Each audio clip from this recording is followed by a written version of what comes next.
अस्सलाम वालेकुम प्यारे बच्चों। मुकालमा बच्चों से में आप सभी बच्चों का दिली खैर मकदम है। अगर आपने अभी तक इस चैनल को सब्सक्राइब नहीं किया तो फ़ौरन सब्सक्राइब कर लें और बेल आइकन पर क्लिक करें।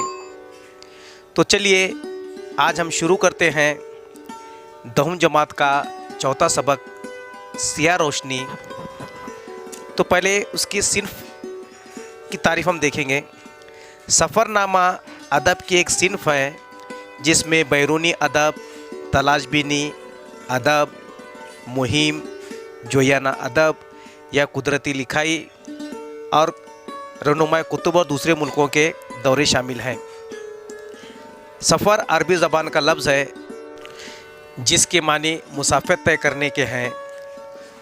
उसको लिखने का मकसद क़ारीन को अपने तजुर्बात व वाक़या से आगाही देना, आम इंसान के अंदर दायरे गैर के बारे में जानने की ख्वाहिश पैदा करना और सफ़र की दास्तान सुनाना है। ये सफ़रनामा किसे कहते हैं? सफ़रनामे की सिन्फ में तमाम असनाफ को इकट्ठा कर दिया जाता है। इसमें दास्तान का दास्तानवी तर्ज, नावल के फसाना तराजी, ड्रामे की मंज़र, किसी आप बीती का मज़ा और जगबती का लुत्फ़ और फिर सफ़र करने वाला जुज़्व तमाशा होकर अपने तासुरात को इस तरह के उसकी तहरीर पर लुत्फ़ भी हो और मामला अफ़ज़ा भी। बच्चों, जमात दहुम सिया रोशनी परवीन शीर। हमने 9वीं जमात में बगदाद का सफ़र, ये पानी के जहाज़ का मुसन्निफ़ का सफ़र हमने पढ़ा था। अब 10वीं जमात में परवीन शीर का जो हवाई जहाज़ से साउथ अफ्रीका का सफ़र उन्होंने किया, पढ़ने वाले हैं। तो आइए देखते हैं तारुफ पहले सफ़रनामा दरसी किताब की रोशनी में। सफ़र को वसीले ज़फ़र कहा जाता है, यानी इससे फ़तेह व कामरानी हासिल होती है। जब कोई शख्स अपने माहौल को छोड़कर दीगर मकामात का सफ़र इख्तियार करता हो तो मुख्तलिफ़ इलाक़ों, लोगों और ज़बानों से वाक़फ़ियत हासिल करता है। आब व हवा, रहन सहन और ज़िंदगी गुजारने के मुख्तलिफ़ तरीक़े और तहज़ीब व तमद्दुन के फ़र्क को देखकर उसकी फ़िक्र व नज़र में कुशादगी पैदा होती है। सफ़रनामा नसरी अदब की एक सिन्फ है। अच्छे सफ़रनामे पढ़कर हम महसूस करते हैं कि मुसन्निफ़ के साथ सफ़र कर रहे हैं और उसके तजुर्बात व मुशाहदात से लुत्फ़ अंदोज़ हो रहे हैं। अजाइबाते फ़रहंग यूसुफ़ का कंबल पोश का सफ़रनामा ये उर्दू ज़बान का पहला सफ़रनामा कहलाता है। परवीन शीर की तस्वीर देखिए और उनकी किताबों में कुछ अक्स आपकी नज़र। चंद सीपियाँ समंदरों से देखिए परवीन शीर, निहाल दिल पर साहब जैसे ये परवीन शीर की किताब। अब मुसन्निफ़ का तारुफ देखिए। ये ख़वातीन कलमकार के तौर पर जो है परवीन शीर उर्दू अदब में बहुत बड़ा नाम है। तो बहुत मर्तबा देखो जो शीर और शेर पे जो है पढ़ने में लोग गफलत कर जाते। मैंने ख़ुद ईमेल के ज़रिए से जो कनाडा में मुकीम है परवीन शीर साहिबा, उनसे रब्ता कायम किया तो उन्होंने कहा कि परवीन शेर नहीं बल्कि परवीन शीर, जो पटना के एक इल्मी घराने में पैदा हुई। आला तालीम उन्होंने कनाडा में हासिल की। देखो पटना जो बिहार में है अपने, तो उन्होंने आला तालीम जो है वो कनाडा में हासिल की। उन्होंने उसी मुल्क की शहरियत हासिल कर ली और फ़िलहाल वहीं मुक़ीम है। शायरी के अलावा परवीन शीर ने मुसव्विरी में खूब नाम कमाया है। उन्हें इस फ़न में बैनुल अक़वामी सतह के कई इनामात मिल चुके हैं। उन्हें मौसीकी और सयाहती भी ख़ासा लगाव है। उनका सफ़रनामा चंद सीपियाँ समंदरों से उर्दू और अंग्रेज़ी दोनों ज़बानों में शाये हुआ है।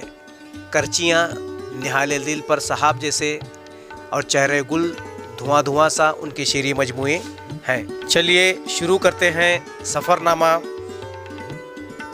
ये हवाई सफ़र है परवीन शीर का और उनके बच्चों। इस सबक के पहले इक़्तिबास में परवीन शीर ने जो है बहुत ही प्यारे अंदाज में हवाई जहाज़ के आसमान की बुलंदी पर उड़ने के बाद जो कैफियत है, जो हालत है, और तैयारे की परवाज़ में होने वाली जो है, जो पूरी सरगर्मी जो है, इस पहले इक़्तिबास में बयान की है। अब देखो, क्योंकि अपने किताब में मौजूद है, आप लोग घर में बैठे बैठे इक़्तिबास पढ़ लीजिएगा। अगर ये पढ़ना मानो आपका वक्त ज़ाय करना है, तो परवीन शीर में इस पहले इक़्तिबास में जो है कि भाई रनवे का जिक्र किया गया है कि रनवे जो है जहाँ पर हवाई जहाज़ खड़ा होता है, हवाई जहाज़, और उड़ने के परवाज़ से पहले जो है किस तरह से वो तैयार होता है और ज़मीन पर आहिस्ता आहिस्ता चलते चलते एक लख्ती आसमान की बुलंदियों पर उड़ता उड़ता और उड़ता आसमान की बुलंदियों को छूता हुआ नज़र आता। अगर हम खुद भी होंगे तो हमको ज़मीन बिल्कुल छोटी नज़र आएंगी। तो पर परवीन शीर ने बहुत ही प्यारे अंदाज में जो है ना, तो बादलों के समंदर में जब वो ऊपर पहुंचती है तो दूर दूर तक उनको नीचे जब वो ज़मीन दिखाई नहीं देती। तो उनकी दिल की अपनी कैफियत, और एक बच्चा हमेशा तो अपनी भी कैफियत होती कि हम भी जहाज़ में बैठे हैं, जहाज़ का आवाज़ अगर हम सुनते तो हम भी बिल्कुल जो है अपने काम धाम को एकदम अपनी पूरी तवज्जो जो है वो आसमान की तरफ होती है कि हवाई जहाज़ जा रहा है। तो उसको देखकर हमारे दिल में भी ये ख्वाहिश पैदा होती है कि हम भी इसमें बैठे। तो यहाँ पर दूसरे पैराग्राफ में भी आप देखेंगे तो मुसन्निफ़ा की भी जो है बचपन से जहाज़ में बैठने की, जो उन्होंने अपने स्कूली ज़माने में किताबों में, कहानियों में, तस्वीरों में, लोगों के तस्करों में उन्होंने जो सुना था कि भाई हवाई जहाज़ ऐसा होता है, इसमें ऐसा बैठा था, ये सहूलियत होती, और कहानियों में जो जिक्र था, तो आज वो हकीकत में जो सुनती आई हुई जो कहानियाँ थी, आज वो सच में हकीकत में जो है वो हवाई जहाज़ में बैठकर जो है कि परवीन शीर तो कोई कनाडा से साउथ अफ्रीका का उनका अपना सफ़र था। तो उसमें एक दो जुमले भी थोड़ा सा पढ़ना ज़रूरी है। इसमें भी दूसरे पैराग्राफ में देखिए आप लोग, जहाँ माजी के व्रतनाक था, जहाँ इंसानों ने इंसानों पर जुल्म ढाए थे, जहाँ इंसानियत मुँह छुपाए सिसक रही थी, वहाँ बरबरीत मुस्कुरा रही थी। देखो परवीन शीर ने देखो बातों बातों में उस साउथ अफ्रीका का जिक्र किया गया जहाँ पर इंसानों पर बहुत ज़्यादा जुल्म ढाए गए थे। तो परवीन शीर ने यहाँ पर जिक्र किया गया कि भाई बहुत ही साउथ अफ्रीका की जो तारीख जो है बहुत ही बर्बरियत से भरी हुई, और वो जिस मुल्क के सफ़र की तरफ जा रही थी, ख्यालात उनके दिल में उमड़ आ रहे थे। परवीन ख्यालात के समंदर में गोता लगा कर डूब रही थी।